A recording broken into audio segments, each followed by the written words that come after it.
Yes, Mr. Marcus Campy, Mr. Ron Whittington, and since Mr. Whittington is absent, Ms. Sydney Talcott will be stepping in. So Ms. Sydney Talcott. Here. Mr. Thad Mosley. Present. Mr. Gary Paytow. Here. Ms. Megan Edwards. Here. Mr. Kevin Myers. Here. Thank you. Looks like we may have a short agenda this afternoon. We've got 2 items here on our agenda that we need to cover, and I think we'll just quickly move into those. The first item on the agenda is the fiscal year 2025 preliminary budget review. We've all been given a packet of information related to that. Hopefully everybody's had a chance to dig into it and are able to ask the questions that they want. Taylor, I assume that you may have some comments or... Yeah, so just, you guys were provided a couple of documents. You were provided the preliminary budget for the Cape program, the Downtown District, and the South End District. And then you were also provided the capital improvement plan for FY 26 through 30. I know I've spoken to actually several of you in advance of this meeting, and truly it was, you can tell now we've been doing this for a little while because most of the questions were relatively just kind of little things like, okay, wait, make this make sense, or, you know, maybe this was an error. So there weren't actually a whole lot of universal large misunderstandings, if you will. Our CFO is here as well, and I believe she was going to come up and just kind of, again, recap what you guys were provided, and then the CFO or myself are happy to answer any questions you guys have. Great. Ashley, you want to give us a download here and help us understand all these numbers? Sure. Good afternoon, Ashley Gossett, CFO. I thought I'd kind of start at the 30,000 foot view, and Taylor can cover kind of the line items in the budget. And the May 12th City Council briefing, we went through the budget assumptions. And so I wanted to go over the ones that are relevant to the agency with y'all today to kind of set the stage for the numbers that you're seeing. First, when we did our kind of cash flow forecasting, we're assuming that the millage rate for Jacksonville Beach will remain unchanged at 3.9947 mils, and that the county millage rate will be the same as last year, which is 8.02 something mils. And we're also assuming that we're going to continue the 50% return of the South End TIF fundings. We've been budgeting for that since 2020, based on what's left in the South End plan and what's necessary for the city's general fund. So those were the revenue side of the assumptions, but what you guys are looking at today is the expense side of it. And so in the expenses, our assumptions is that our personal services, which is all of our personnel costs, payroll and benefits, that we're going to be paying in accordance with our pay plan and union contracts. Our pension contributions were up markedly this year for both our police in general. So you'll see kind of a higher than kind of growth than we would expect with normal wages. And we're also planning for an increase in our health insurance costs in the upcoming year. So that was factored into our payroll costs. Our operating costs were factored considering the same level of service we are currently providing. Many of our contracts for services include CPI escalators, and those have been factored in. Our capital outlay is for items, equipment that costs $5,000 or more and has a useful life of over 1 year. I think one of the questions that was posed to Taylor was about license plate readers. We're seeing something different in the industry with technology purchases. It used to be that if you bought a server, it'd be like a $5,000 server. It would have a 5,000 or a 5-year useful life. So we would have an expense of $5,000 in 1 year, and then wouldn't see an expense again for another 5 years. There's a trend in the industry and also a different government accounting standard that's called like subscription-based IT agreements. And so the model is changing toward an annual fee for the software, it has the value more than the equipment. So with the license plate readers, we're continuing to review the agreement, but it's reading to us more like we would have an annual cost to use the software for the license plate reader, but the actual equipment for the reader is less than $5,000. And so that's why I think the question was, where is the cost of that budgeted? And it's budgeted up in repairs and maintenance. So that's one of the changes that we're seeing in capital outlay. But largely what you're seeing in the capital outlay is the 5-year capital improvement plan. And I think one of the pages of your documents has a summary of that. So that's kind of the 30,000 foot view of how the numbers kind of came together or where they are right now. I will caution that there's probably going to be a little bit of movement in them from now to next month when we ask you to formally adopt it as we finalize the payroll, the health insurance, and we're also still trying to finalize our liability insurance, which is factored in to their budgets. So that's kind of the overview of it. If there's any questions about any of the line items, either Taylor or I would be happy to answer them. If you would, could you take a minute, since we've got a number of new members? I'd like you to just describe your requirements as to the capital side of things, that at the end of each budget year, all dollars need to be assigned, and then as monies become available, and correct me if I'm wrong, but if monies become available, then items would be taken off of the CIP list and funded if there's sufficient funds. I don't know if you could describe that a little bit better than I just did, but Well, sure. So the budget's prepared on an annual basis, and so what you're being asked to adopt is just for the fiscal year. But we have this 5-year capital improvement plan, and it's a plan. You know, we have an intent to start something in 1 year, but we might not be able to launch it until the next year. So what will happen is if you have like a $2 million paving project that you guys are estimating to do this year, in 2024 or 2025, and we're not able to get the bid awarded by September 30th. What we would do is at the end of the year, all the monies that remain in the trust funds need to be assigned to specific projects. So if that project didn't get launched this year, we would reserve those dollars for 2026 because we know we intend to do that thing. Or if we do award the project but don't yet start it, that money's still sitting there. And so we're going to assign the money in the trust fund to that specific project. So if I'm answering what I think the question Mr. Payta was asking is, our responsibility in finance is to look at all the money that remains in the trust fund for the downtown and the south end separately.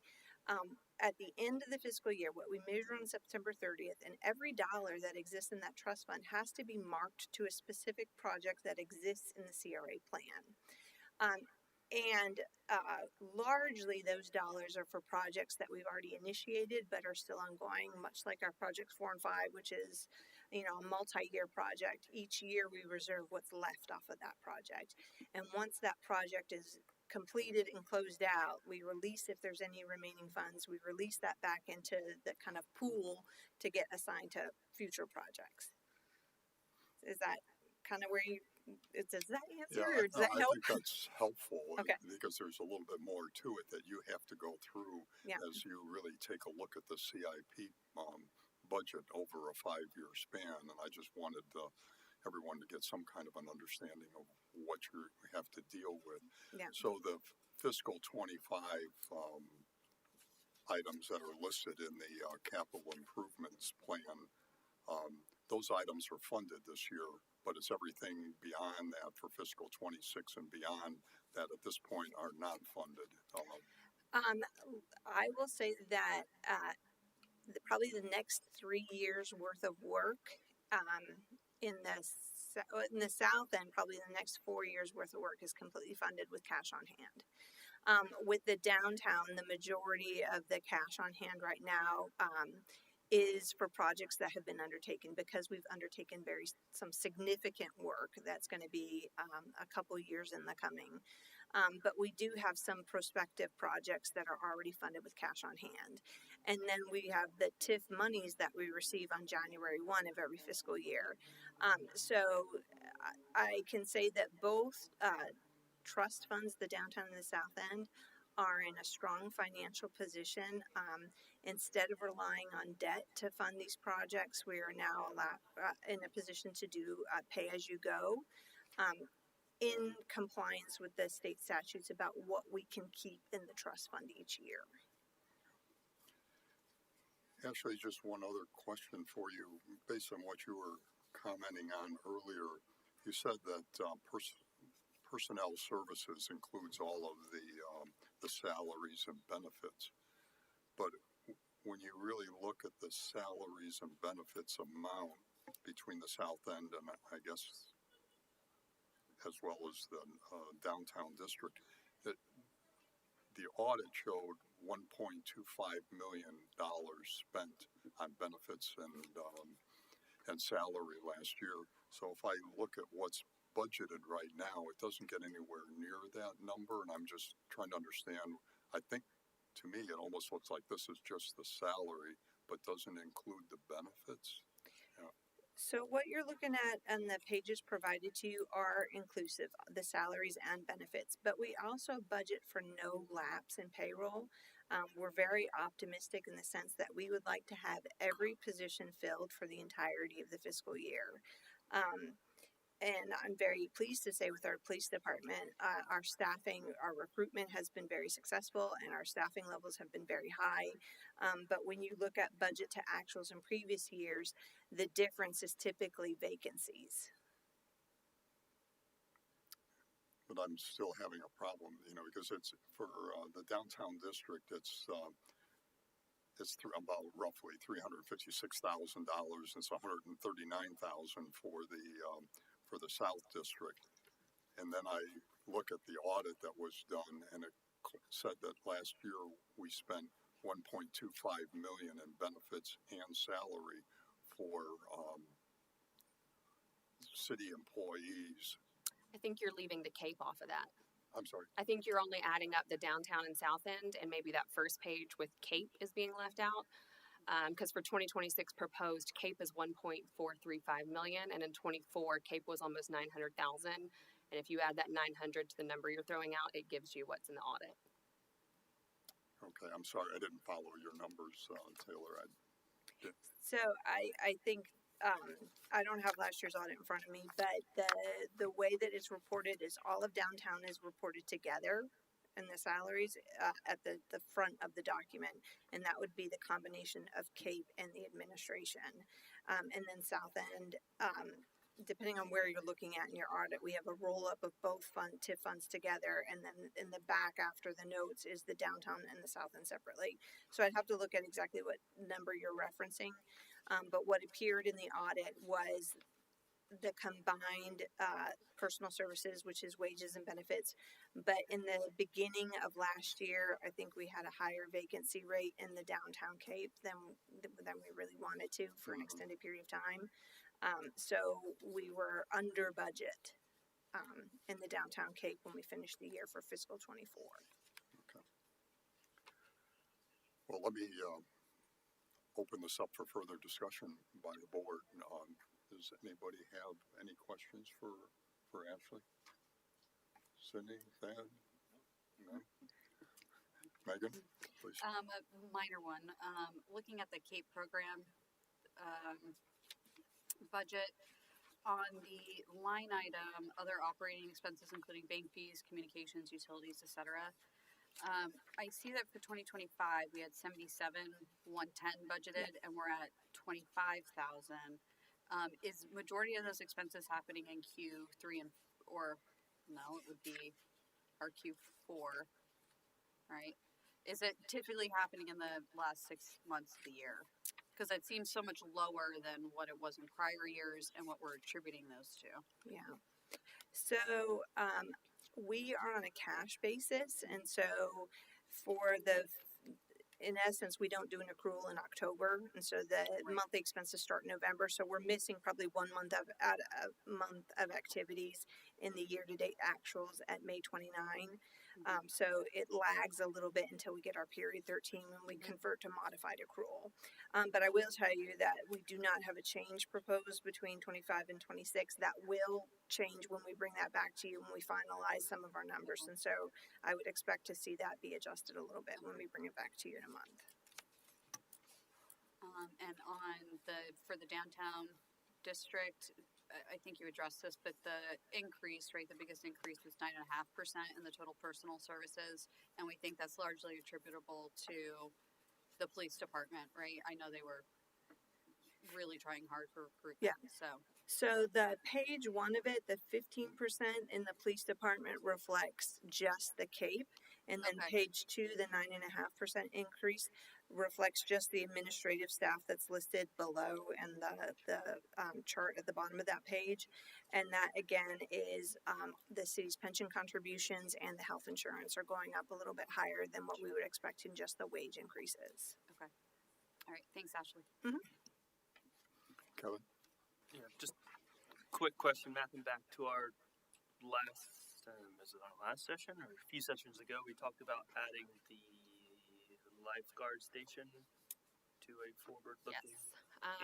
I can speak to that a little bit. So at this time, we have not added this yet for a couple of reasons. One, we did not update our plan chart, and therefore council did not approve, and therefore the taxing authority did not approve that update. So we cannot have something in our CIP that's not a part of our plan. There's also been a little bit of question on exactly where things are going to be coming from funding wise. I know there was something before City of Jacksonville Council. I was going to say Mr. Gilmore can actually probably speak to that one. Jim Gilmore, consultant to the CRA. Last night at the Jacksonville City Council, they approved a $1 million appropriation from the city general fund for complete renovation of the Jacksonville Beach Lifeguard Station. And as part of that agreement, there is then going to have to be a negotiated contract between COJ and Jack's Beach to actually manage the project. Thank you. So, Missed that. to be determined, but right now we've got to work out a lot more details behind the scenes now that that money is going to come from City of Jacksonville. I'm assuming directly to the city, but like I said, that just happened. So when there is an update for that one, we will update you guys accordingly. Okay, thank you. Sorry, the question was centered around how that would possibly impact this budget, but all that makes sense. Thank you.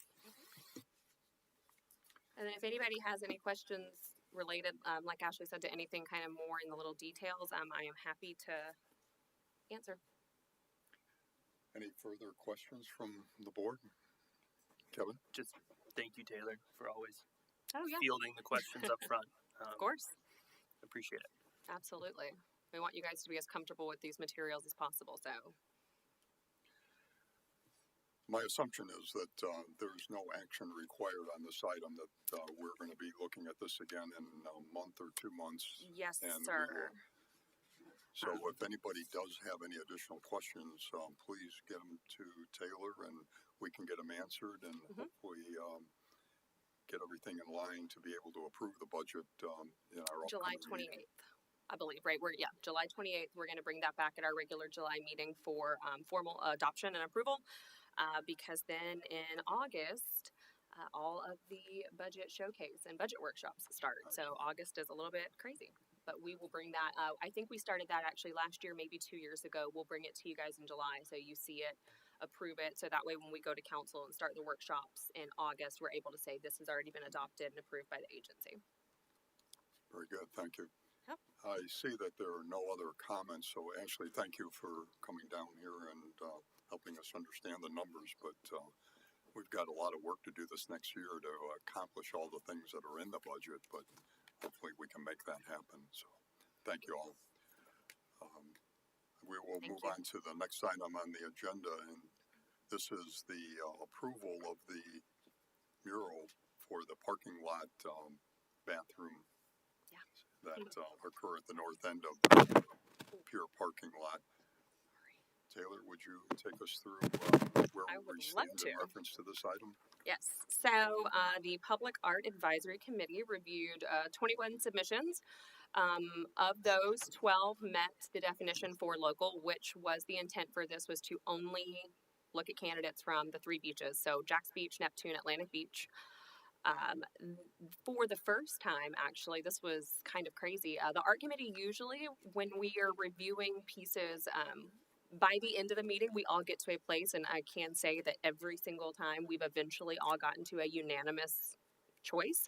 But usually what we see is like, okay, everybody will kind of have the same top 4 or 5, but maybe just different orders.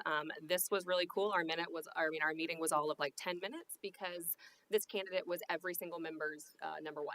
And every single one of them, I believe, had him at a perfect score, which has never happened. So that was really cool. So this artist is Michael Kulik. He is out of Atlantic Beach. I'm really sorry about that. His proposal is called Brought Together by Salt and Sky.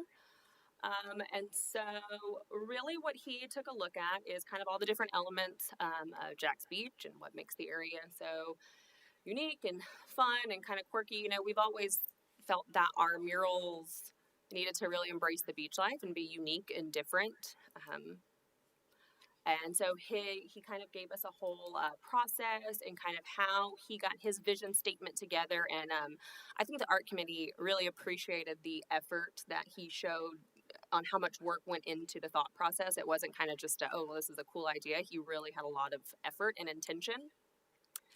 And so this is the design. Now this shot is basically taking all 4 sides and stretching them out. And I'm really gonna mess this microphone up. This is stretching it out across one big strip, but you have the sun and the dunes, you have the active ocean, you have what he called a surf forest, which was cool. It's like some funky kind of abstract surfboards, the vibrant sea, equilibrium, and then a coastal hammock transition.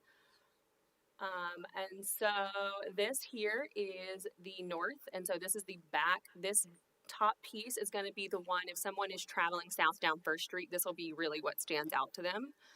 I know we've done animals before, and we talked a little bit about that at the art committee, but this color palette and artistic style is very unique in comparison to the other murals we've commissioned. This is the west elevation that faces towards Mangoes. Has got that surf forest, as he referred to it. And then this is the front, and then the east elevation that faces the sand dunes. Full disclosure, we did talk about this at the art committee meeting. In his rendering, the doors are painted. We are working with parks and maintenance to determine if that's really going to be feasible. I know when we did the dumpster enclosure, once we got out there and realized the type of wood that the paint was going to be on, it did not make sense to paint because it would fade substantially quicker than the rest of the mural. So the pier restroom right now, and I think I noted this in the memo, it's currently getting repainted on the inside, pressure washed, cleaned, and the doors are all going to get a flat coat of, they're going to get sanded, repainted. And then the artist and our parks team are going to go out and kind of take a look and see what makes the most sense. If they don't get painted with the mural, they will be painted the same flat background color as the mural, so it will blend in. But so we just want to do what's going to make the most sense for the longevity of the mural and the maintenance of it. You know, if we're going to paint these doors and then people touching them are going to have these fade in 6 months and the rest of the mural still look great, it may not be worth fully painting them because we don't want them to look vastly different than the rest of the building. And I am happy to answer any questions you guys have about the mural. We'll open it up for conversation. Deb? Yes, and this sounds like I'm on repeat. Last time we had a mural that did not mention Jacksonville Beach on it anywhere. And since that was supposed to be specifically a photo opportunity, I'm glad that somebody went back and fixed that. Mm-hmm. You might notice that the north elevation on this, which would also be a grand photo opportunity, doesn't seem to mention Jacksonville Beach at all either. That was intentional. We don't want people trying to walk down the back side of the restroom in between that vacant lot. It's more of a stand from the sidewalk visual piece. We actually discussed the photo op at the meeting, and given where they kind of determined it's a bathroom facility, we're not really trying to get people trying to congregate and hang out. We opted to keep it very abstract and not try to create an intentional photo op. Okay, I'm glad that was considered at least. And yes, people do congregate there. They do hang out there. They do. It's not exactly the folks Not that we had in supposed to. mind. Go by any time about 10. They do. I am definitely not doubting that. They 10 to 2. 100% do. It's a weird scene. They probably shouldn't, but they do. Well, they do. and police turn up and they scurry away around the corner, and the police go away and they come back. Yeah. So I don't know about that, but that's gets back to consulting with the police department about any changes and improvements that we make on the boardwalk as well. Because Okay. we've been through some of this before. We put out benches and they weren't used what they're supposed to be used for. Yeah. So thanks for thinking about it. We did. We had a whole conversation about it. It Good. was- That's it. yes. Thanks. Megan, did you have some? I love it. I think it looks great. So did the art committee. I That was love about it. their reaction. I think the palette makes sense. Mhm. I think the aesthetic. I think it's complementary but not identical to the mural Mhm. right that we have on the dumpster enclosure. I like the idea of having photo opportunities. Mind you, they're on a dumpster and bathrooms, right? So we might want to rework whether these are necessarily our photo opportunities. Yeah. I think it's really great. If it were up to me and it can be maintained, I'd prefer for the doors to remain part of the art. I'm sure the artist does too. Yep. Probably is cringing at the idea Yeah. that they might not be part We of are it. looking at lots of ways to make that possible. Even special coatings that we would put on the doors only and adding maybe multiple layers over Mhm. those to protect them. But I can promise you if there is a way to include the doors and protect them, they will 100% be. Okay, and then is this artist responsible for the maintenance of it? How does that? So usually we'll have about a year clause where if something is like significantly damaged, changed, they'll come back out and repair it. But what we've had with all of our other artists and we'll do with this one, they're leftover paint. They leave with us. Mhm. And typically if it's a little chip, like actually on the Seawalk Pavilion mural, there was some stucco got ripped out and it got chipped. We patched it, repaired it, and painted it. And you'd never know where it was. So usually we have them leave the paint swatches. So if it's a minor repair, we're able to just go back in and touch it up. Okay. And it looks like that we're trying to get it totally detailed by July 4th, assuming a commencement on June 6th. So we'll miss out a little bit, I assume, right? Yes, but we've had a couple of conversations and we'll at least have some substantial completion by 4th of July weekend where it's obvious that it's going to be a beautiful mural. You know, I know sometimes these things start and it's like, oh my gosh, what is happening? You know, it kind of looks a little scary. We will be over the hill of that by 4th of July. And the improvements to the actual facilities is going to warrant such beautiful art, right? Yes. Okay. Now, I will say this, we're not really changing much of the interior except cleaning and painting. Those bathrooms unfortunately get used for some sketchy things and we can't make them super, super nice. They're going to No. kind of stay metal bathrooms. No, that's fine. But they are, yes, we not just, scary and clean Yes. is a good direction. And I think you guys did a great job. I think this is beautiful. Cool. Thank you. Anybody else? Um, Sydney? Just to echo Megan and not to be too redundant, but yeah, I love it. And thank you, Taylor, to you and the art committee for making our jobs easier because this is really great to see. Yeah, especially the narrative Mhm. that he wove into it is so great. So yeah.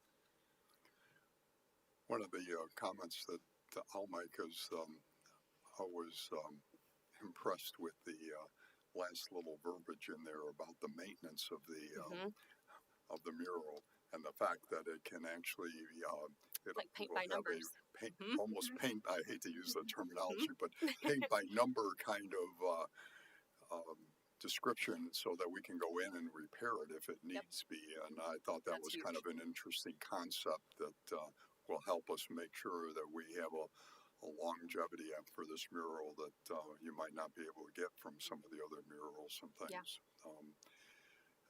You know, I do want to stress that I'd like to see all of the work done by Parks and Rec in the bathrooms and things like that, cleaning them up and so forth, getting that done before we start the murals. Yeah, it will be. Oh yeah, we're not, there's no way we could have them out there trying to do this mural and having them pressure wash at the same time. So the improvements will get done. They're working on them now.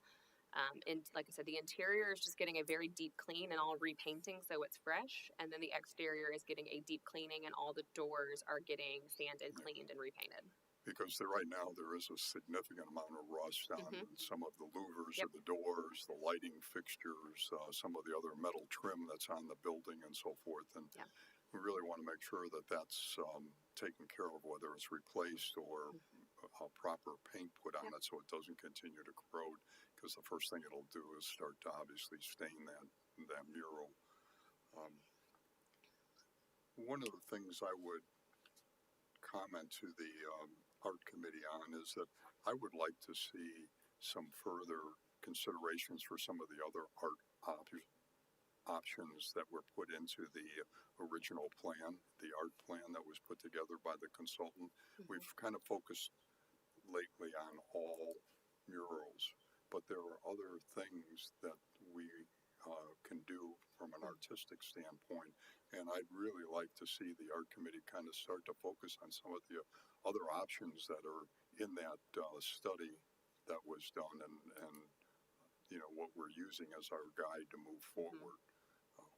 Do you have some specifics in mind that I can kind of take back to them?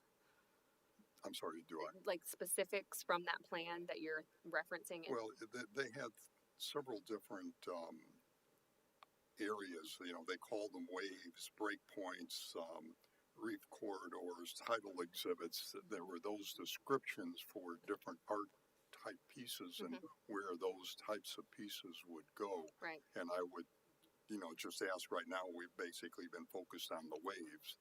So it would be interesting to move into some of the other areas and how we can make that maybe tie some of the murals together and things, because right now they're kind of scattered, and it would be nice to start to pull things together with some of the other art objects that were presented in that original plan. Okay.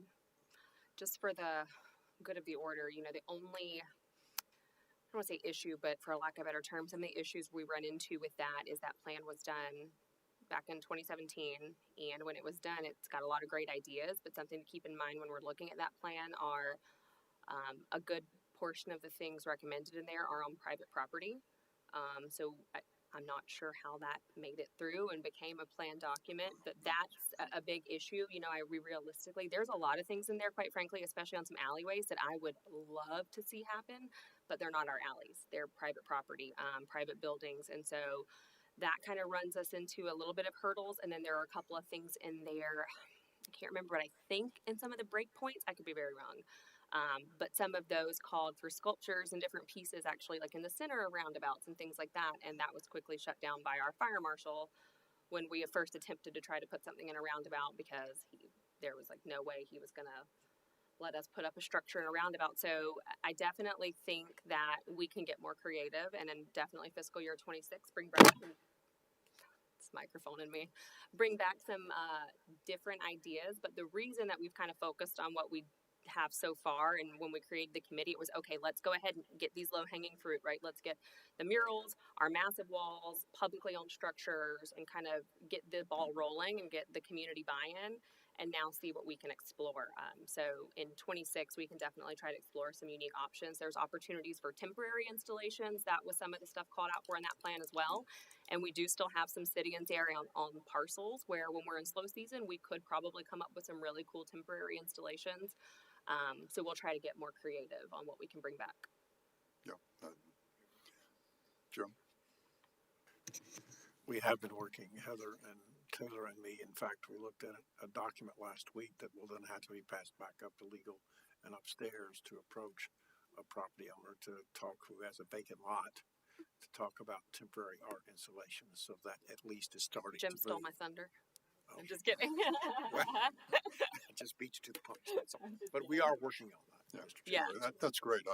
We have to get appreciate policy in place to approach the private property owners, and Jim has been so gracious in helping us with that. But Well, we got to talk about liability issues, Yes. and insurance, and risk. And But all it is that. actively in the works. We've literally sent a drafted policy. Jim has given feedback. We've sent it back upstairs to admin. And so hopefully here in the next few weeks, we can get some input and get a policy in place where some of those things where we've had hurdles, we're trying to find some really creative solutions to overcoming those. Great. Thank you. That helps me a lot. Yes, sir.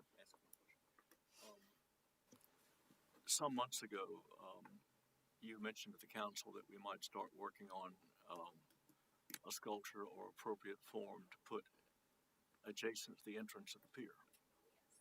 And they didn't want to hear about it at the time because they were more interested in getting the 4th Avenue North Street Inn from being a laydown yard to being a properly groomed and lit open piece of property. Well, we're real close on that now, and I would like to ask you, please, and to talk to my fellow board members. I think a very appropriate use of some of this art funding would be for a really nice feature on one side or the other of the entrance to the pier. We own that property, or we have a long-term right to it. And I think it's very important that something be done that's appropriate, because that ramp going up is tough on the eyes. Any kind of a banner thing across the top of it would, I don't think personally be appropriate, but something really nice alongside.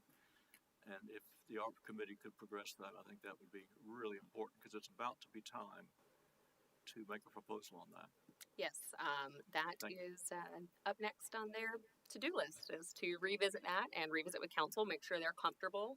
And as long as council greenlights us this time going forward, I hope in the coming months we will be ready to commission a beautiful piece of artwork there. That's a big deal, and it could be rather more on the expensive side as well. I just don't know. But Yep. That's my number one priority. Okay. Thank you. Great point. Thank you. Any other comments from anybody? I think you would like approval on this? A motion and a second, and then if everyone is in favor. Okay. I'll entertain a motion in reference to the mural. I make a motion to approve the mural. Is there a second? Second. We have a second. We'll do a roll call. Miss Sydney Talcott, Yes. Mr. Thad Mosley, Yes, please. Mr. Gary Paytel, Yes. Miss Megan Edwards, Yes. Mr. Kevin Myers. Yes. That was the last item on our agenda. Unless there's courtesy to the floor for visitors, I didn't see anything. Yeah, that's my bad too, that I forgot to move that up. I don't know why Civic Clerk still keeps it at the bottom. We changed that, 3 years ago? Yeah. That's my fault. So moving forward, if y'all notice it, somebody just make a motion to move You it. don't want I'm to hear sorry. from anybody. Just say something. I know, my bad. My bad, everyone. Yes. I did print out, and I'll pass this out at the end of the meeting. It's not really anything super pertinent for discussion purposes, but just because our meetings have been a little wacky and kind of move stuff around. So I printed upcoming meetings for the CRA. So this will be our meeting this month. This was our regular meeting. At this time, we don't have any voting items for the 20 something meeting was. So right now that meeting is not scheduled right now. Should something happen, I will make sure I'm able to notify you guys, at least. You're talking about the end of June. Yes, sir. Okay. Right now there is no meeting. This was our June meeting. So as of today, our 23rd meeting, we will not be having. There's nothing to vote on at this time. And to be honest, it'll give us a chance to get caught up on budget and other projects we have going on. July, we opted to, at the last meeting, just kind of scrap the workshop because we had several members that could not attend. So our next meeting will be the 28th of July. And then in August, we will be doing a workshop with the legal department just to kind of refresh everyone on basic statute and best practices. And the city attorney will lead that. I am on, upcoming council meetings. In July, there's only one council meeting. It's on the 21st. And I just noticed I have a typo on this. It says that June 11th is the next council meeting. That is today, and that is not true. The next council meeting is Monday the 16th. So when you look at this, just ignore the second one and make it a 6. And this mural will go to council as well as the second reading for that RD rezoning. And then at the bottom, I put the budget showcase dates. These are still technically tentative, but as of right now, the first budget showcase, the big showcase for council will be August 1st. And then I've got the 3 subsequent dates for budget showcase. Each clusters of departments get their own dates. So I will hand this out to you guys. But that is all I've got at the moment. Taylor, along those lines, it sounds like we've got a couple of open dates coming up and so forth, but that might be a time to have some conversation because we owe to council some direction thoughts about First Street. They had requested us to take a look at that and come back and make some recommendations on what we think First Street ought to look like. The same thing with the boardwalk, that there was a request for us to put forth some ideas and thoughts about the boardwalk and really how to activate it. And if we've got some upcoming sessions, it may be that we just have a workshop so that we can start to pull things together, get consensus of ideas, and hopefully be able to, move something forward to council sooner rather than later. Something to consider. Yeah, First Street may be a hard one, just because the funding that we just took a lovely look at. If First Street was going to be a project anytime in the next, fiscal year, it's not there. But in further out fiscal years, we did start budgeting for that. It's just a little further in the future. Right. It starts to show, and I don't remember off the top of my head, but it starts. I think it starts 27. In the Yeah, and that number was, to be completely honest, a very just kind of stab in the dark, putting $3 million across 3 years for a $9 million project. Yep. But we are also still, one of the reasons we kind of haven't revisited this is we were still trying to work with the TPO on getting the study. And that was kind of what was put us on pause, because council did want us to work with the TPO to get one of their free studies at First Street. And so I've been reaching out, I've been working with them.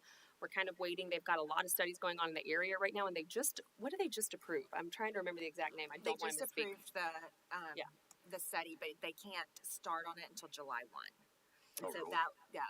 So they did approve it. It was part of the their plan of studies at the May TPO. And so I'll be at the June one tomorrow, and I'll let y'all know if there's any update on timing. They said I said, oh, can it be July, August? Can we be one of the first ones? And they're like, well, we'll get back to you, because they can't really do anything till July 1. I just want us to stay focused on it and see what we can do to really move these things along, because number one, council has requested certain things of us, and I'd just like to stay focused on them, make sure we get them accomplished. And maybe that's a little bit on staff. We are absolutely focused on them. It's just, council wanted us to seek the TPO first and get the study. And so they can't start till July 1. So it may be a little bit there. And so I think it was probably 3 or 4 meetings ago, we talked about once we have that study, then we would workshop what feedback we received from that study on what's feasible, because we had talked a little bit about it, and we did not want to get too far down the road with it, because if the transportation study came back that it does not make sense at all to one-way it because of traffic patterns or whatever, and now we've spent 2 or 3 workshops saying, okay, we're going to go one way, and they come back and they're like, no way, that's absolutely crazy. We've now wasted multiple meetings on that. So I understand it's frustrating. It's one of those things where we've kind of got to wait for some other dominoes to fall. And I appreciate that. Yeah. I just, again, it was just a thought that Sure. we've got some opportunities here to have some discussions. Are we at a point where we can have the discussions? And I guess you're answering that question very clearly. The August, I will also check with the city attorney. I don't believe his workshop materials on August 13th are going to take the full 2 hours. At least I think he hopes they don't take the full 2 hours. I think his presentation is pretty concise and clear. So maybe time permitting, if we've got enough information or even any direction, we can, if nothing else, provide a big update at that workshop. And if we have any information or anything further, I can send stuff out digitally, but I'll do a better job of updating those bigger projects, just because, again, it's something I see all the time. You guys may not see it. So it's very easy to think like, okay, this is falling off the wagon. So I'll do a better job of keeping you guys in the loop. Thank you. I understand about the study. The other thing that we mentioned during that meeting was that we wanted the study, but we also wanted input from Chief Smith regarding his thoughts very specifically about improvements, one-way, two-way, intersections. And he may not feel that he wants to comment until we get the study in hand. I don't know, but I really want to get both those inputs before we chew hard on it. Because without them, we're just playing with it. Yes. But First Street's a big deal for me. I love one-way. I love being able to close it for pedestrian use during certain events. But again, without the study, I'm not a traffic guy, so I'm not qualified to. And before anything comes back to you guys in any formal capacity, we will make sure we provide the chief's comments as well as the fire Yes. marshal. Good They stuff. both have been involved in this, so we'll make sure their comments are included as well. Then we can make some decisions. Or make some Absolutely. recommendations. Thank you. Yeah. Yes, thank you.